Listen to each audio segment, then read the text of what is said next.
இதுக்குள்ளே சீஸை வச்சு இப்போ நம்ம ஸ்டஃப் பண்ண போகிறோம்.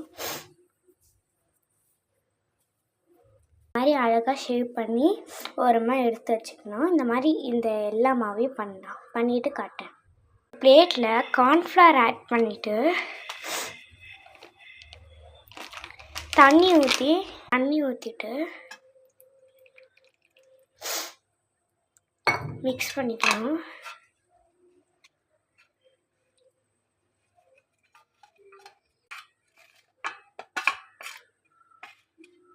நல்லா மிக்ஸ் பண்ணாச்சு. இப்போது நம்ம ஷேப் பண்ணி வச்சுருக்கோம் இல்லையா, இதில் டிப் பண்ணிவிட்டு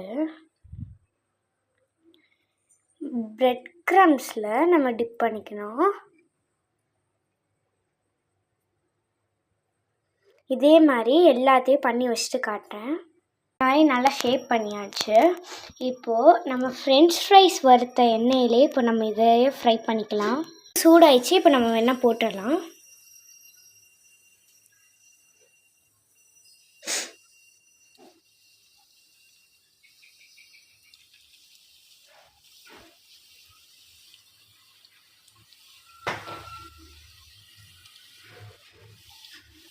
விளையாட்டும் இப்போ திருப்பியாச்சு.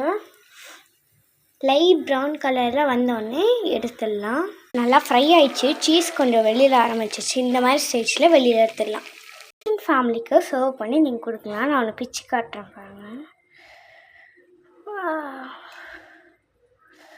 செம்மையாக இருக்குது. செம்ம டேஸ்ட்டு. நெக்ஸ்ட் வீடியோ என்ன பண்ணுறதுன்னு கமெண்ட் பண்ணுங்கள். நெக்ஸ்ட் ரெசிபியை